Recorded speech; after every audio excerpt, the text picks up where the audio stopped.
Ndabaramukije mwese bakunzi bacu. Ikaze mwayo makuru ategekanye ikirere cyo kuri uyu wa kabiri ni kwigenekerezo rya 16 Kigarama umwaka w'ibihumbi 2025.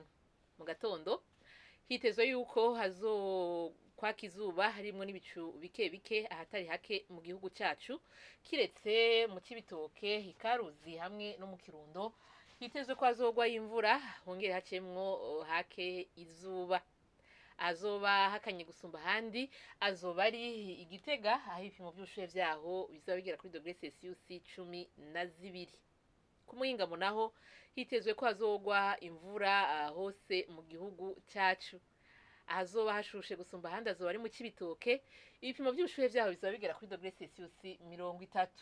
Ejo mu gatondo hitezwe yuko izuba rizoseruka igihe cy'isaha 12 ziburamwo iminota 11 rirenge igihe cy'isaha 12 zirenga k'iminota 7 z'umugoroba.